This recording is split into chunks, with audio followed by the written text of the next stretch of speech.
Thank y'all for the great applause. So, all right, let me talk about my topic for a minute. And the topic is how to increase your damages using lay witnesses.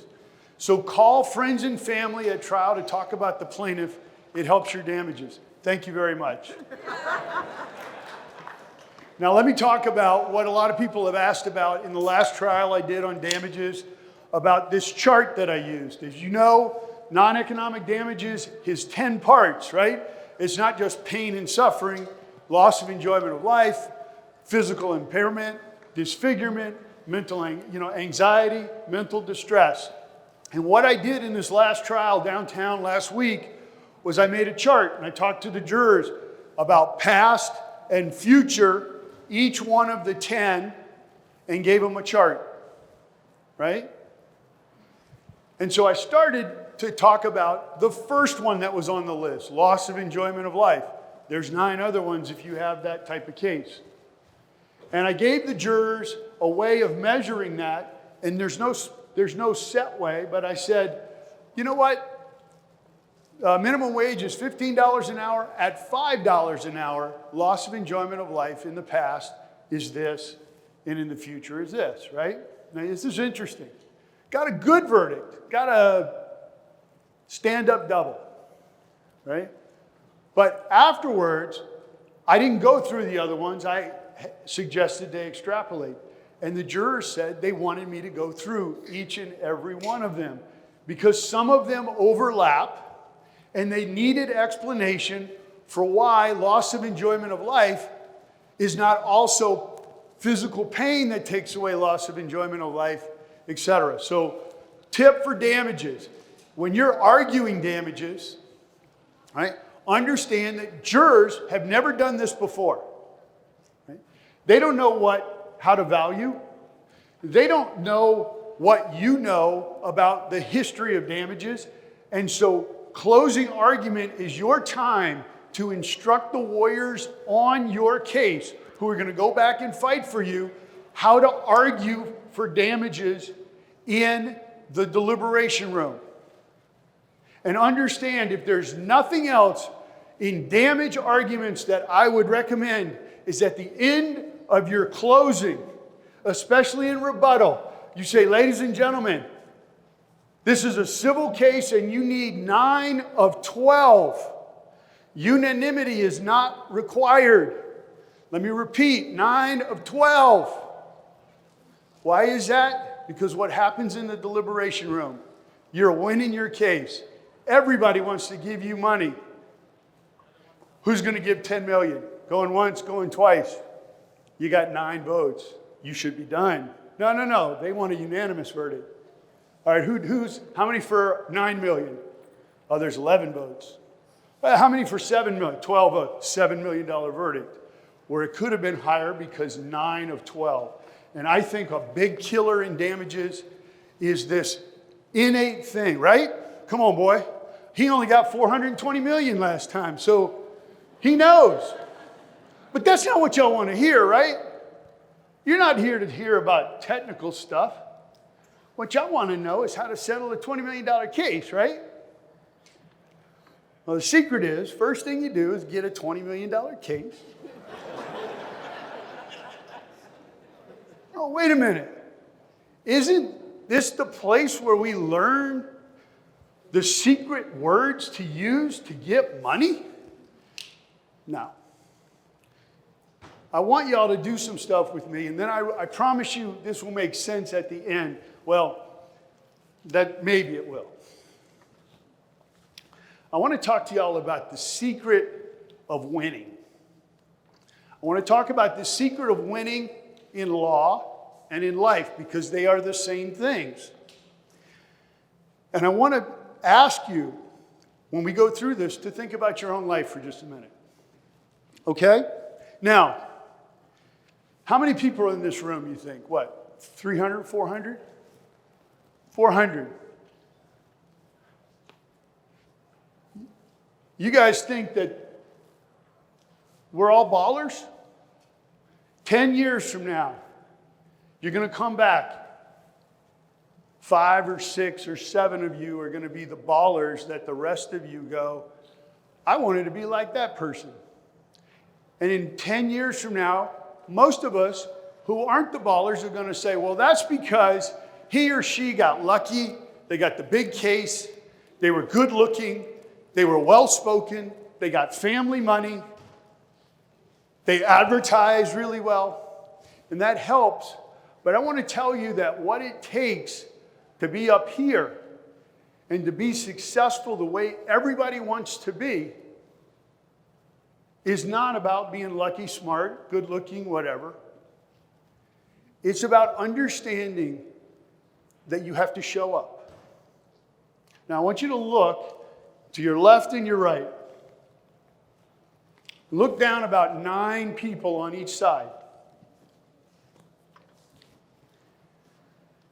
Now I want you to think, oh my God, do I have to compete with everybody in this room? Nope. Because the 9 people to your left and right, statistically, will not execute. And all you have to do to be in the top 10% is to show up consistently. Now what I mean by that is that everybody in this room is smart. Everybody is a lawyer. They have resources. You came here to listen to the oracle to tell you how to make money, right? I can tell everybody in this room, you want to learn how to win? You text me and I will teach you how to win. And everybody's going to hear what I'm going to say, and I know y'all are going to be like, wow, he's talking about good stuff. That makes sense. But no disrespect, 90% of the people in this room are not going to execute on good information that they hear. And I don't say that judgmentally. I say that as thank God. Hallelujah. If all of y'all did what you're supposed to do to be successful, the competition would be really tough. You don't have to beat everybody in the room. You got to beat about 10% of the people in the room. And if you do that over and over, you win. So, what do I talk about? If any of y'all follow me on social media, and if not, you should, at mike.alder in Instagram, I talk about how is it that we show up more often than not show up in our cases, in the work we want to do, right? In the life we want to build. And understand that if you think about what you want in life, think about it. And then think about how you're going to get what you want in life. Now think about the verdict you want, the case you want, and how you're going to get that. It's probably outside your comfort zone. And what you have to do to get that is probably outside your comfort zone. And if you understand that the secret to success is to consistently go outside your comfort zone, you will be successful. Right? Now, I see heads shaking. I get it. But 90% of us won't do it. And 90% of us in 10 years are going to go, well, why are those people so lucky? It's because you don't see in the dark what David D. Robertus does day in and day out. And so when you think about that, I'd ask you guys to think about in your life when you are really killing it, right? As everybody has woken up, and at the end of the day, you're like, damn, I got a lot done today. Everybody feel that way? Had one of those days, right? I ask you to think about and analyze what you did the night before and the start of that day. And probably when on those days you really kicked butt, you got a good night's sleep. You had planned out your day. You had set out your clothes that morning. You had some intention. Think about that. And if you can replicate that more often than not, you start to separate, and that's how you become successful. So if you think about what you're doing when you're really doing a great job, it takes about 1.5 to 2 months to make that a habit. And as soon as you make it a habit, it's remarkably easier to keep doing it over and over and over. Now, you guys think maybe I'm crazy. You're looking at me like you're nuts. Right? Why are you telling me this? So I have given a networking speech to Loyola Law School for 9 years. They invite me to talk about how do you get work, how do you get successful, how do you get ahead. And I bring blank stationery and I give them to every student that shows up. And I say, the way you get ahead is you write a note to somebody who can help you, like me. Here's my address. And you say 3 things. You kiss my butt, then you say how hard a worker you are, and then you ask me for something. So everybody needs to send me a note at that address that says, Mike, you're awesome. Second, I'm a hardworking young law student. Third, can I take you to coffee or Zoom and just listen to you and learn? Now, every one of you guys in here came here to hear me say that. You're in law school at the peak of your ambition and your desire, and you are here, and I'm handing it to you, and I'm telling you what to write, and I'm telling you, write it on this and send it to me, and 90% of you will not do it. And for 9 years in a row, it's never been more than 10% of the students that did it. Now, that's a gift. That is a blessing, right? Because you don't have to be the best in the world.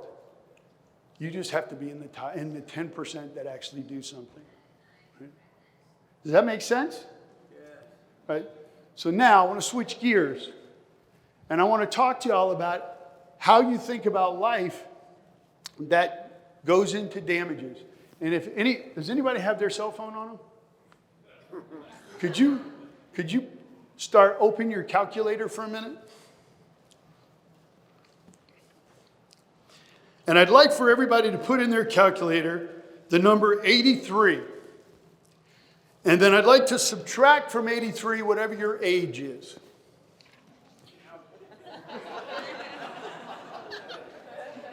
Now, hit equal, times it by 365. That is on average how many more days you have left to live. Oh, by the way, you're asleep for a third of that. So 2/3, I got about 7,000 days left.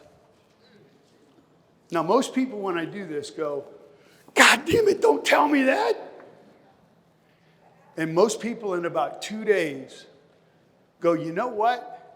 That toxic relationship that was taking my time, now I realize they're taking my life away, right?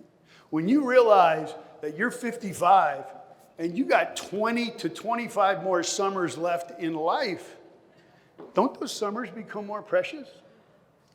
Don't your choices change? Right? Don't little things mean more? Aren't you willing, like we just did, to move your office closer so your commute is less, even if it costs you more money because what you just bought is more of your life?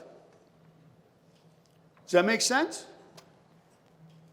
Now let's put it in damages, right?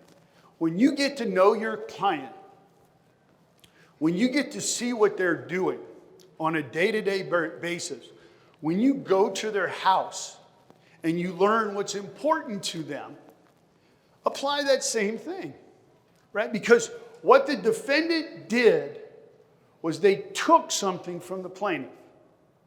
And this isn't an award. It's not a gift. It's not compensation. They're not getting paid. It is a simple reimbursement for what was taken from them without their consent. And if there's anything that I can say about damages that is meaningful, is all this stuff that I just told you about, that we all know and we do in our own lives. All the stuff about execution, about competition, your client feels it. And I tell everybody in my office, look, especially if you're dealing with bigger cases, what's happened to your client is one of the 4 or 5 most important things that will probably happen to them in their life. They get married, they get divorced, They have children, they have a serious death in the family, and they get seriously injured. So you wonder why your client keeps calling you wanting to know what's going on? Wouldn't you if this was one of the 5 most important things that ever happened in your life? Get over it. That's what I'm talking about. And if you come from the client perspective, then when you're talking to the jury about the loss of enjoyment of life, they, without her consent, took 10 summers from her.